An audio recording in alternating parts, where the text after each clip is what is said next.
Hari ini kita akan tengok tafsir Ibnu Kathir, tafsir surah Al-An'am ayat yang ke-146. Ayat 146. Surah Al-An'am surah yang ke-6. A'udzu billahi minasyaitonir rajim. Wa 'alal ladzina hadu harramna kulla dhi dhufur wa minal baqari wal ghanami حرمنا عليهم شحومهما إلا ما حملت ظهورهما أو الحوايا أو ما اختلط بغضم ذلك جزيناهم ببغيهم وإنا لصادقون. Dan kepada orang-orang Yahudi kami haramkan segala binatang yang berkuku dan dari lembu dan kambing, dan kami haramkan ke atas mereka lemak dari kedua binatang itu, selain lemak yang melekat di punggung ataupun di belakang keduanya, atau yang di perut besar dan usus, atau yang bercampur dengan tulang. Demikian kami hukum mereka disebabkan kedurhakaan mereka, dan sesungguhnya kami adalah yang maha benar. Surah Al-An'am surah ke-6 ayat 146. Jadi kita masih membincangkan surah Al-An'am ni. Al-An'am ni maksud binatang ternak. Cuma perbincangan kita ni banyak berkaitan dengan binatang-binatang. Ada terkait pula dengan sebelum ni Ustaz Muhammad, orang-orang musyrikin yang mengharamkan sesuatu, menghalalkan sesuatu mengikut akal dan kepahaman mereka, sedangkan Allah telah menghalalkan sesuatu itu. Bahkan Allah hari ini nak cerita pula tentang perangai orang-orang Yahudi. Perangai orang Yahudi, satu bentuk hukuman yang Allah bagi dekat orang Yahudi disebabkan kedurhakaan orang Yahudi itu, ialah Allah mengharamkan satu-satu benda yang tertentu untuk mereka. Bukan mengharamkan dengan maksud Allahumma salli ala Muhammad, maksud ada kebaikan, tetapi mengharam gitu dengan maksud hukuman. Abang engkak sangat ya, tak payah makan yang ni. Abang engkak sangatnya, tak boleh yang ni, sebagainya. Itu bentuk hukuman kepada orang-orang Yahudi. Ayat dia surah Al-An'am ni ayat 146. Ibnu Jarir mengatakan Allah berfirman, kami haramkan ke atas orang-orang Yahudi segala binatang yang berkuku. Ini saya lihat si Muhammad. Bila cerita macam ni, dia bukan bentuk pengharaman kat kita yang kita kena ikut. Dia satu makluman dia bagi. Makluman Allah maklumkan kepada kita apa yang Allah bagi hukuman, ataupun Allah bagi disebut sallallahu alaihi wasallam Muhammad perintah kepada orang-orang Yahudi. Dia orang Yahudi lah kena ikut yang ni. Cuma Allah nak bagi tahu kat kita pasal apa Allah haramkan kat mereka dan apa yang mereka buat. Di orang Yahudi Allah haramkan segala binatang yang berkuku, iaitu burung dan haiwan-haiwan yang jari dia tidak membelah. Kuku dia tak terbelah, macam unta. Unta kuku di depan macam tu. Burung unta, lagi angsa atau itik, bebek itik, bebek. Ali bin Abi Talhah meriwayatkan daripada Ibnu Abbas tentang firman-Nya, dan kepada orang-orang Yahudi kami haramkan segala binatang berkuku. Dia berkata iaitu unta dan burung unta. Demikian kata Mujahid dan As-Sudi dalam sebuah riwayat. Sa'id bin Jabir mengatakan maksudnya ialah haiwan yang jari-jari kakinya tidak terbelah. Dalam sebuah riwayat lain disebutkan iaitu setiap binatang yang kakinya terbelah seperti ayam. Kata dah berkata dengan firman-Nya itu, iaitulah unta, burung unta, beberapa jenis burung dan ikan. Dalam sebuah riwayat unta dan burung unta. Jenis burung yang diharamkan, jenis unggas yang diharamkan bagi Yahudi ialah itik dan sejenisnya, juga seluruh unggas yang jari-jari kakinya tidak terbelah. Ibnu Jurais meriwayatkan daripada Mujahid tentang firman-Nya, segala binatang yang berkuku, dia berkata burung unta, dan unta jari-jari kakinya terbelah. Saya katakan kepada Al-Qasim bin Abi Bazzah, dia bertanya kepadaku, apa yang dimaksudkan dengan jari kaki yang terbelah? Dia menjawab, setiap yang jari kakinya tidak terbelah termasuk binatang ternak, dan setiap yang jari kakinya terbelah dimakan oleh orang-orang Yahudi. Perawi berkata, jari kaki binatang ternak dan burung terbelah. Al-Qasim berkata, maka orang Yahudi pun memakannya. Ia berkata, kaki dan tapak kaki unta tidak terbelah. Demikian pula dengan tapak kaki burung unta dan kaki angsa. Maka orang Yahudi tidak mahu makan unta, burung unta, angsa dan segala jenis haiwan yang kaki tidak terbelah. Mereka juga tidak memakan keledai liar. Sallallahu alaihi wasallam Muhammad. Itu makluman tentang apa yang tidak boleh dimakan oleh orang-orang Yahudi. Makluman je lah. Tak ada kaitan pun dengan kita. Cuma Allah maklumkan demikian. Nak tengok macam mana kesungguhan orang-orang dia panggil ulama-ulama mufassir, ulama-ulama tafsir. Tidak cari juga binatang apa yang kata kaki tak terbelah. Binatang apa yang sallallahu alaihi wasallam Muhammad, binatang yang berkuku tu binatang apa? Orang kata binatang kuku, semua binatang ada kuku. Tapi sebahagian daripada, tapi yang sebahagian tu apa dia?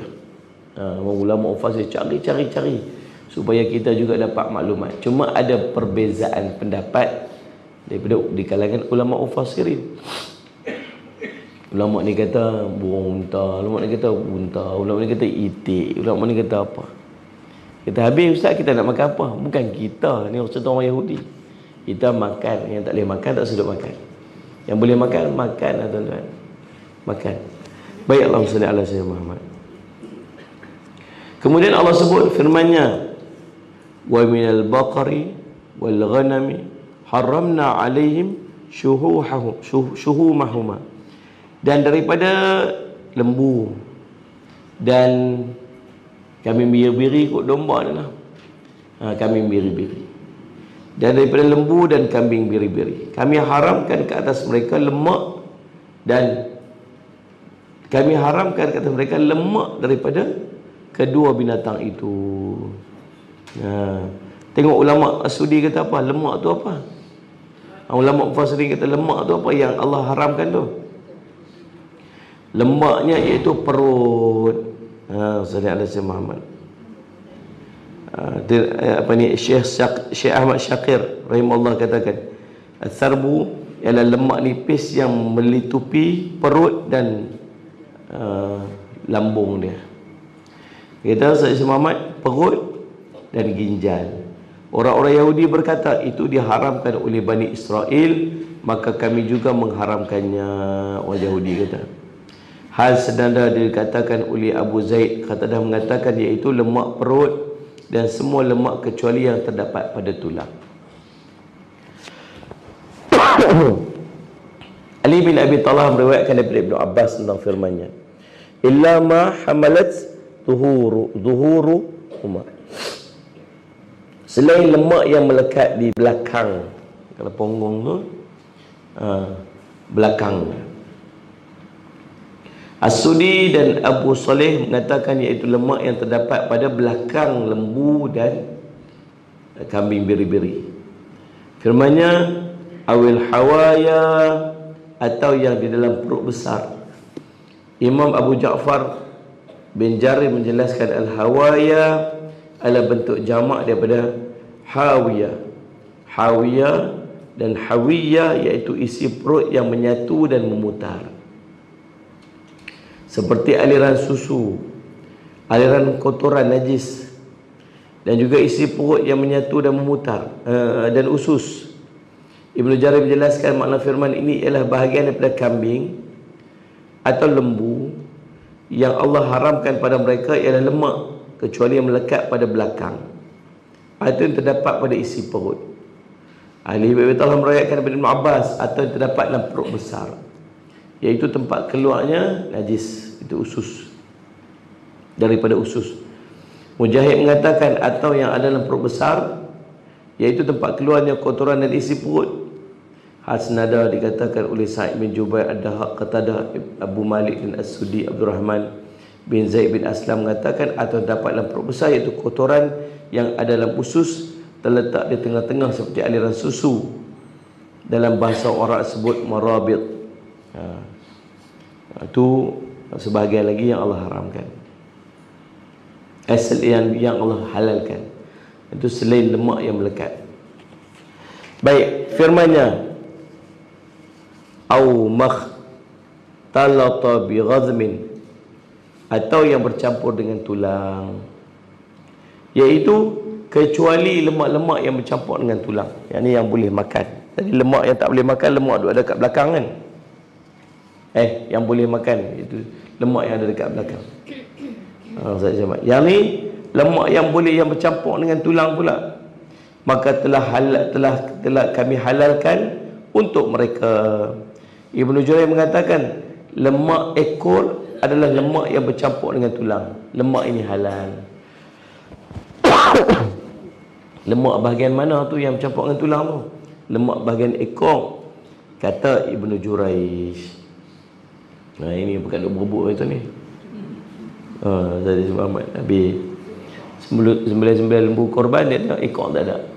Hilang lah ekor, tapi mana? Dekat pederah. Kawan sembunyi bawah tikar apa? Tempat dia potong tu, sembunyi ke bawah. Lembu ni tak ada ekor lah. Sembelih tadi ada, tak ada. Kau berlari. Itu duk viral pakai duk makan biji mata lembu. Ya. Konon nak bagi apa lah? Untuk apa tu? Khasiat dia tu sebut. Untuk gaul. Belah. Korek je mata daripada mata lembu yang mati tu. Lembu tu lah. Korek je mata tu. Potong. Tarik tu. Mantap-mantap Lepas tu ada seorang doktor tu tulis dekat dalam tulis dalam ni respons, dia kata apa tak boleh duk makan. Tak elok makan mentah lagi, ada apa? Dia punya bakteria dia apa sebagainya. Tapi kita punya tu lah. Dulu ada petua tukang sembelih dulu ni, kalau dia sembelih dia akan ambil satu cuit daging, dia makan mentah-mentah tu. Petua dia. Pasal apa tak tahu lah. Baik, Allahumma salli ala Muhammad. Okay. Jadi yang kata yang ni ialah ekor lembu.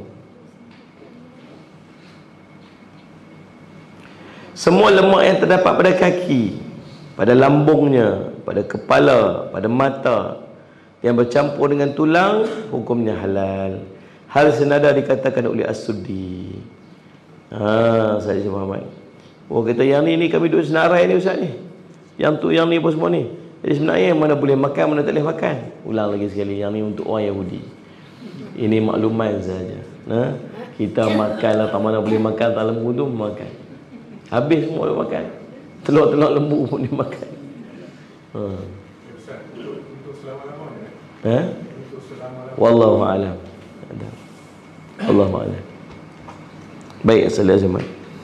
Firman-Nya, zalika jazainahum bi baghyihim. Ni pasal apa yang Allah haramkan benda-benda yang macam ni dekat depa. Bahagian-bahagian yang sedap-sedap, tempat-tempat yang sedap, yang tak boleh, yang boleh makan pula bahagian-bahagian yang orang tak mau, bahagian-bahagian perut, bahagian-bahagian usus, bahagian apa yang tu yang boleh makan. Tempat-tempat yang lain tak boleh makan. Pasal apa? Pasal demikianlah kami hukum mereka disebabkan kedurhakaan mereka. Pasal derhaka, itulah hukuman denda. Sallallahu alaihi Muhammad. Kesulitan ini kami berlakukan dan kami wajibkan ke atas mereka, sallallahu alaihi Muhammad, kami wajibkan ke atas mereka sebagai balasan atas sikap durhaka dan penentangan mereka terhadap perintah-perintah kami. Itu sebab dia. Sallallahu alaihi Muhammad. Benda elok, benda sedap-sedap, sallallahu alaihi Muhammad, boleh makan, boleh dapat. Tapi disebabkan hang durhaka, maka Allah tarik balik. Ini pengajaran kat kita. Sallallahu alaihi Muhammad. Syarat dikekalkan nikmat ialah taat. Syarat tertanggalnya nikmat iaitu maksiat. Tu Syarat kekalnya nikmat ialah taat. Syarat tanggalnya nikmat ialah maksiat. Bila kita salat alaihi Muhammad, macam mana cara syukur nikmat Allah bagi ke kita? Macam Allah bagi nikmat kita. Cara syukur nikmat ni yang pertama dia puji Allah, kata alhamdulillah. Kita ni banyak sangat nikmat kita dapat, tapi jarang sangat kata alhamdulillah. Sampai Allah kata apa? Allah kata, Nabi kata apa? Allah kata apa? Allah berfirman, la in syakartum la azidannakum. Siapa yang syukur, aku tambahkan untuk dia. Nikmat dapat, syukur lagi nikmat, Allah tambah lagi ke dia. Macam kita jumpa seorang tu, dia kata, jumpa ibu kita, dia kata apa? Assalamualaikum, lama tak jumpa hang. Nah, lama tak jumpa, aku bagi hang hadiah. Dia bagi kita hadiah. Kita kata apa? InsyaAllah terima kasihlah bagi hadiah. Apa hang kata terima kasih? Dah ambil hadiah lagi satu. Kita kata, loh, sampai dua ni, terima kasihlah. Lah hang kata terima kasih aku. Dah ambil lagi satu. Loh, terima kasih dah sampai tiga ni. Apa terima kasih lagi tu? Dah ambil lagi satu. Lagi kata terima kasih, lagi bagi. Ada tak orang tu? Terus cari memang tak ada. Confirm tak ada. Yang dia nak ambil balik lagi ada. Tapi Allah macam tu. Kita puji dia atas ucapan, kita ucap kat dia ni ucapan terima kasih kita bentuk pada Allah, alhamdulillah lah. Syukur pada Allah atas nikmat Allah bagi. Allah bagi lagi. Kita puji lagi, Allah bagi lagi. Kita puji lagi, Allah bagi lagi. Bahkan pada pujian, pada perkataan tu sendiri ada pahala. Pada perkataan tu sendiri ada ganjarannya. Kita kata alhamdulillah atas nikmat Allah bagi. Kalau kita dapat satu nikmat, nikmat tu dapat dah, kita ucap terima kasih atas nikmat tu, madai dah. Betul tak ni? Cukup dah. Kalau tak cakap langsung tu tak beradab, kan? Tak beradab. Tapi kita dapat, kita ucap, tu fair enough dah, selesai dah maksudnya. Tapi subhanallah, saya Muhammad, bukan setakat Allah tambah atas nikmat tu, atas perkataan kita tu sendiri pun ada dia punya kelebihannya. Apa kelebihannya? Sallallahu alaihi wasallam. Nombor satu, Allahumma salli ala Muhammad, pahala. Pahala. Besar mana pahala dia tu? Pahala dia, kata Nabi sallallahu alaihi wasallam, walhamdulillah tamlaul mizan. Perkataan alhamdulillah itu memenuhi ruang timbangan mizan. Besar dia, berat dia. Jadi subhanallah, saya semai, disebabkan kita sentiasa tenggelam dalam nikmat, maka perbanyakkanlah kata alhamdulillah. Kata je lah alhamdulillah. Duduk saja alhamdulillah. Dapat apa alhamdulillah. Saya Muhammad dapat pi ya, daripada rumah main sini, boleh tak tergelincak tengah tu jatuh terguli nama? Boleh kan? Sampai elok kan? Ada kata alhamdulillah tak? Tak pun kan? Tadi duduk alhamdulillah. Kata tak? Tak je. Macam mana kita nak lazimkan bahawa setiap benda yang kita dapat buat dan disempurnakan untuk kita tu satu nikmat. Kita hilang rasa nikmat bila kita dah tenggelam dalam nikmat tu. Kita dah rasa benda tu biasalah. Dalam 5 sampai alhamdulillah. Allahumma salli ala sayyidina Muhammad. Semalam siapa nama? Dia sebut nama ni tuan-tuan mesti kenal. Allahumma salli ala Muhammad. Saya nak cari. Allahumma salli ala Muhammad.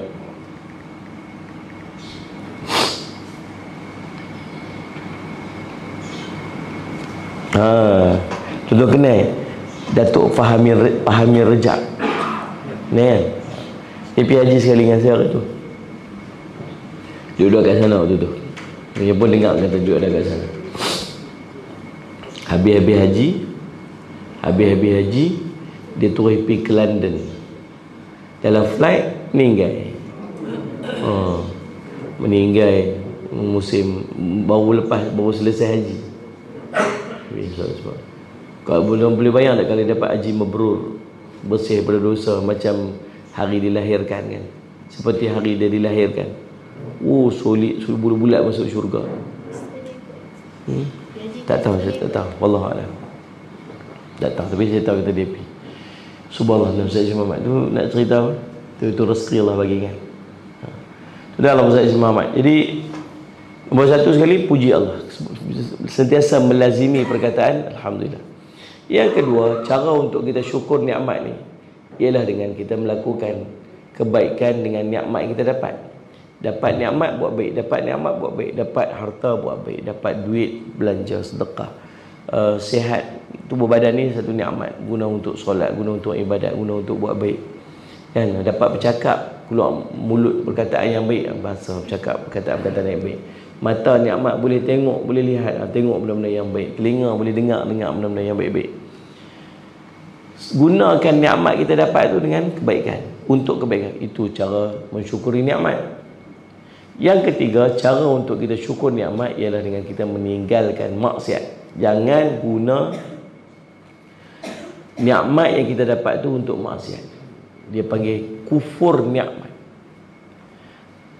Syukur, lawan kepada syukur namanya kufur. Kufur. Jadi Sayyidina Muhammad ni kufur nikmat. Kufur nikmat ialah kita menyalahi daripada nikmat yang kita dapat tu. Sayyidina Muhammad, kita salah guna dia bagi. Salah guna nikmat. Itu bagi kufur. Jadi subhanallah, bila kita dapat nikmat, kita buat baik. Bila kita guna nikmat kita kepada kesalahan, benda yang salah, benda yang Allah larang, maka nama dia kufur. Bila kita buat yang ni, itulah syarat tertanggalnya nikmat. Macam yang jadi dekat Allahumma salli ala Muhammad, yang nama dia Imam Abu Suja' Al-Asfahani. Abu Suja' Al-Asfahani. Demikian juga Tawus. Tawus ni pun salah seorang daripada ulama. Bila orang pergi cari Sayyidina Muhammad, Tawus ni di rumah dia, Sayyidina Muhammad, sampai depan rumah, Assalamualaikum. Waalaikumsalam. Kata, ni siapa? Ni Tawus ke? Bukan.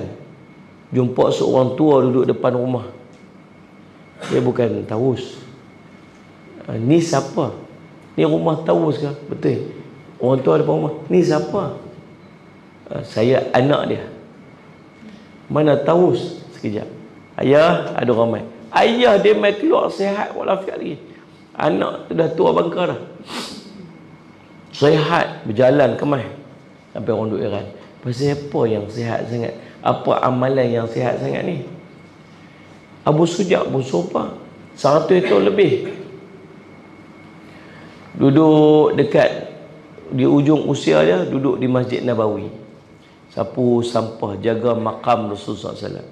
Dulu waktu muda dia pernah jadi menteri, pernah jadi mufti, yang ulama sesuai dalam mengajar agama sebagainya. Orang tanya dekat mereka ni, apa amalan mereka ni yang boleh jadi sihat, walafiat, mata terang, telinga cerah, dengar elok, Allah Muhammad, tubuh elok dan sebagainya.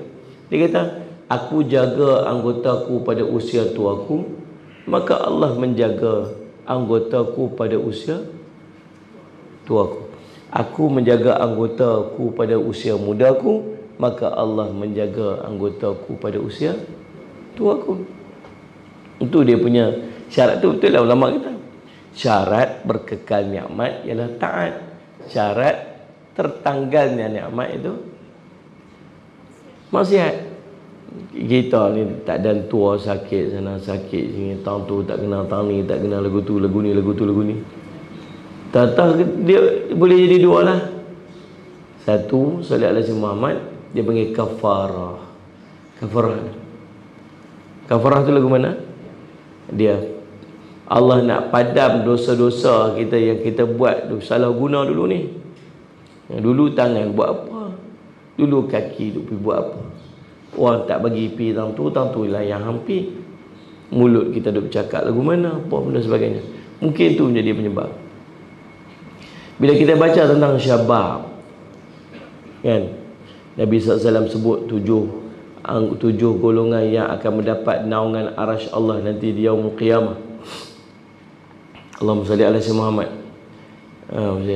Syabun, laki-laki, anak-anak muda, salli ala sayyidina Muhammad. Qalbun mu'allaqun fil masajid, hati-hati mereka sentiasa terdekat dengan masjid. Dia sebut syabab ni anak-anak muda. Orang muda. Pasal apa yang orang muda dapat keistimewaan sangat ni?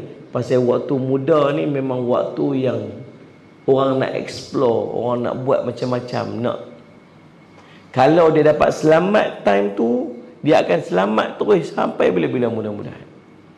Kalau usia muda tu dia selamat, dia tak terjebak dengan maksiat, dia tak terjebak dengan apa sebagainya. Allahumma salli ala sayyidina Muhammad. Allahumma salli ala Muhammad. Ni time-time pekat dapat masuk offer masuk universiti. Dah habis SPM hari tu ni, tu Bashir pun duduk tunggu tu. Sayyidina Muhammad. Lepas tu semua Allah, tiba-tiba dia dapat satu offer. Dapat tu saya kata apa? Tak mau, tak payah. Sebut-sebut tak mau bincang, tak mau. Pasal apa? Pasal saya pernah dijemput pi ke tempat tu, ke college tu, untuk bagi ceramah. Dan waktu Salih Alaihi Muhammad pertemuan sebelum saya ceramah tu, Ustaz boleh tolong tak sebut tentang zina? Pasal apa? Pasal Ustaz, budak-budak kita ni beberapa ketika ni kami selalu sangat berjumpa dengan kondom-kondom di belakang bangunan. Allah Ustaz semua ni jumpa kes zina banyak sangat dekat tempat kami ni. Allah Ustaz tolong cakap. Itu bila Bashir dapat tu, no, tak payah, tak mau terima, takut dia macam. Sebab kadang-kadang Salih Muhammad yang suasana yang mempengaruhi anak kita tu, Salih Muhammad orang muda ni, yang mempengaruhi dia tu ialah suasana surrounding. Itu yang kita risau. Salih Muhammad. Jadi subhanallah, kita ni tua dah. Kita tua dah. Dan kita telah tersilap langkah waktu kita syabab dulu ni. Yang kita tak boleh nak patah balik dah. Kita ni dah umur 40, umur 50, barulah nak cari jalan betul ni, jalan benar ni. Waktu kita dulu ni salah dah tersalah jalan dah. Kalau boleh nak patah balik, tak boleh patah balik dah. Nak kena apa betul tang hujung ni lah. Tang hujung ni nak kena apa betul dah. Dan mudah-mudahan Allah tak pandang lah dulu-dulu ni. Tapi kesan ni ada. Kesan dia tubuh kita lemah, badan kita tak elok, akal kita tak sempurna, hati kita tak khusyuk, dia tak sedap lah ibadat. Tu dia antara kesan tu dulu kita dah tenggelam dalam kemaksiatan. Tapi kalau seronoknya kalau dulu Ustaz waktu saya muda-muda, mulai tiap-tiap malam pergi masjid ni, naik motor pergi apa buat ibadat seronok sedap. Dia kalau kita boleh patah balik. Tak boleh. Tapi saya ingat kalau kita patah balik, lagu tu kat kita buat apa? Kalau patah balik, wah jadi hebat dia seronok. Tak ada lah masjid tak pergi dah. Tak ada seronok karaoke kami suara sedap. Syok. Kan sebagainya. Macam kita dah buat dulu-dulu lah. Lepas tu bila kita dah tersalah langkah, kita tak mau anak-anak kita macam lalu macam mana kita buat. Sebab tu kita duk pedor mereka ni. Mereka pula tak faham. Mereka duk kata kita kongkong mereka pula. Jangan duk buat lagu ni, jangan duk pilih lagu ni, jangan duk buat lagu ni. Kita ayah ni tak faham. Ayah ni tak faham. Ayah mengongkong, tak seronok nak keluar, kami nak bebas, kami nak. Sebab kita dah tahu dah jalan tu jalan tak betul. Kita dah pernah lalu dah dulu ni. Kita tak faham. Kita pun pedor lah, mereka ni pedor lah. Mai lepas umur 20 sikit, rasa lega sikit. Lagi tak lepas umur tu, lagi itulah duduk dalam Allah cabaran yang sangat dahsyat. Saya Muhammad. Tuan-tuan tahu tak berapa minggu lepas. Ini tak pernah jadi lagi. Kalau jadi pun mungkin kita tak tahu. Tapi kali ini dah tahu. Dan dia telah isytiharkan secara terang-terangan. Apa dia? Dia kahwin perempuan dengan perempuan dekat balik Pulau Pinang. Dah bukan jadi kat negara lain lah. Jadi kat negara kita. Apa lagi apa nak buat tak tahu lah. So bila orang tegur, bila orang nasihat, bila orang kata hampa jangan mempolitikkan isu ni. Lah, ni bukan isu politik. Ni isu yang tak boleh duk buat. Larang. Faham tak Ustaz Muhammad? Ni mai pula nak keluar filem baru pula. Filem dia nama dia Mat Tudung apa benda tu. Cerita orang lelaki-lelaki pakai orang perempuan, pakai tudung, pakai apa. Berlakon dia. Bila kita nasihat tak boleh. Tak boleh. Tuan-tuan, saya baca komen tu saya kata apa akidah orang Islam nak kat sini. Saya tak faham tu. Baik tahap. Saya macam mana? Komen tu pertahan pula bila ustaz tegur, bila orang tegur. Tak boleh. Allah dan malaikat melaknat. Tak boleh. Tak boleh. Nak buatlah cerita-cerita apa, banyak cerita kau boleh buat. Tapi benda yang Allah tak bagi jangan buat. Dia bukan pakai selalu. Dalam cerita tu pakai kadang-kadang pakai. Bukan cerita pakai kadang-kadang tak pakai. Benda tak boleh tetap tak boleh. Tapi macam itulah Allah cabaran sungguhlah kita lah ni. Sallallahu alaihi wasallam. Jadi subhanallah, pasal apa Allah buat ni? Pasal hukuman. Hukuman apa? Pasal hampa menentang sungguh. Ya Allah tak bagi nak buat. Lalu subhanallah sallallahu alaihi wasallam Muhammad. Allah sebut fa bi dhulmin minal ladzina hadu harramna alaihim tayyibatin uhillat lahum wa bisaddihim an sabilillahi katsira. Maka disebabkan kezaliman orang-orang Yahudi kami haramkan atas ini memakan makanan yang baik-baik yang dahulunya dihalalkan bagi mereka. Dan kerana mereka banyak menghalangi manusia daripada jalan Allah, itu sebab dia. Surah An-Nisa surah 4 ayat 160. Firman-Nya, wa inna lasadiqun, dan sesungguhnya kami lah yang maha benar. Iaitu sungguh kami adil dalam memberikan balasan kepada mereka. Tersebut kata apa? Yang paling adil yang mesti Allah. Pasal apa Allah tak bagi? Allah maha adil. Awak lagu tu duk fikir-fikir macam tak kena. Tak, Allah tetap adil. Saya Muhammad. Ibnu Jarir menjelaskan, iaitu sungguh kami benar dalam menyampaikan berita kepadamu wahai Muhammad, bahawa kami yang mengharamkan hal itu atas mereka. Bukanlah seperti yang mereka katakan bahawa Israel lah yang mengharamkan hal tersebut pada diri mereka sendiri. Bila Allah haramkan, dia kena tinggal. Bila orang tanya pasal apa hampa tak buat, kami saja tak mau. Dia nak kilas lagi tu. Saja kami tak mau. Bukan Allah haramkan kami, saja je kami tak mau. Begitu. Padahal sejemat depa tinggal, depa buat tu sebab apa? Sebab Allah yang tak bagi depa makan atas apa yang depa buat. Tengok bagaimana Nabi SAW sebut, la'anallahu al-yahud hurrimat alaihimus syuhumu fajammaluha faba'uha. Allah melaknat kaum Yahudi, lemak diharamkan ke atas mereka, namun mereka malah mencair lalu menjualkannya. Dia tak boleh makan, tak apa, tak boleh makan, tak apa. Ambil lemak tu, dia cihat, dia jual pula lemak tu.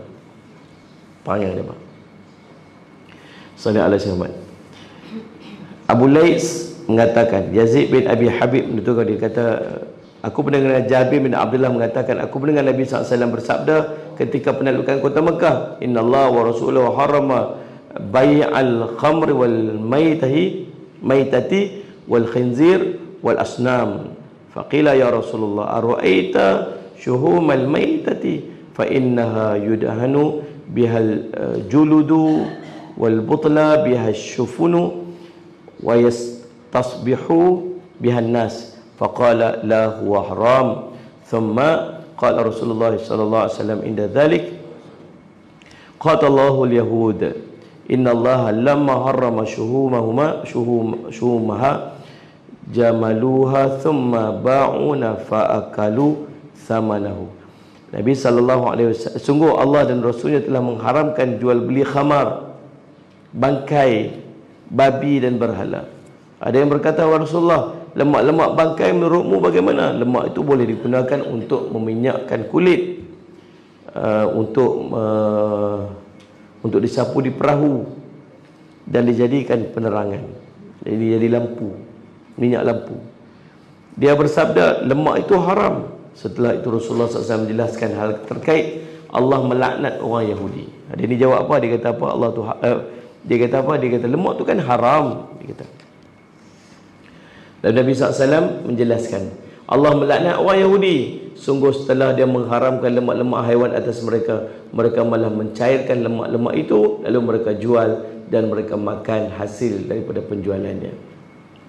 Allahumma salli ala sayyidina Muhammad. Itu hadis berikutnya, hadis yang sama. Hadis yang berikut ni lah yang kita nak bincang, 392. Maksud Imam Muhammad, hadis ini riwayat Bukhari. Pasal apa yang awak dah kata orang Yahudi tak boleh makan lemak tu, habis dia jual, apa masalah dia? Kan? Orang Yahudi tak boleh makan lemak, tapi dia buat apa? Dia percaya, dia jual. Jawapan dia ada pada hadis ni. La'anallahu al-yahud thalathan. Inna Allah harama alaihimus syuhuma faba'uha wa akalu thamanaha. Wa anna Allah lam yuharrim ala qaumin akla syai'in illa harma alaihim thamanahu. Allah melaknat orang Yahudi. Nabi sebut 3 kali. Sungguh Allah telah mengharamkan lemak haiwan atas mereka. Tapi mereka malah menjualnya dan memakan hasil penjualannya. Padahal tidaklah Allah mengharamkan satu kaum memakan sesuatu, melainkan dia juga mengharamkan wang hasil penjualannya. Hadis ini riwayat Imam Bukhari. Jadi faham maksud dia lah? Sama lah. Tuan-tuan, kita tak boleh makan babi. Kita tu jumpa babi lalu masuk ramai-ramai yang dekat dalam madrasah kita ni, pakai tangkap seorang seekor. Lepas tu pergi jual. Salat Jumaat, ni duit ustaz, dapat kutipan sikit, kita buat jualan. Dapat jualan apa ni? Jualan babi ustaz. Masuk dalam tabung. Tak boleh. Jadi bila dia haramkan makan, maka diharamkan juga jualan ni. Wallahu a'lam. InsyaAllah pertemuan kita akan datang, kita akan masuk lagi pada ayat yang berikutnya, ayat ke-147. Mudah-mudahan jadi manfaat. Wallahu subhanahu wa ta'ala a'lam. Bismillahirrahmanirrahim. Alhamdulillah rabbil alamin. Wassalatu wassalamu ala rasulil amin sayyidina Muhammadin wa ala alihi washabihi ajmain. Allahumma faqihna fid din wa 'allimna ta'wil waj'alna min ibadikas salihin wahdinas siratal mustaqim. Allahumma arina haqqa haqqan warzuqna ittiba'ahu wa batila batilan warzuqna ijtinabah. Wa sallallahu ala sayyidina Muhammad wa ala alihi wasallam. Alhamdulillah rabbil alamin.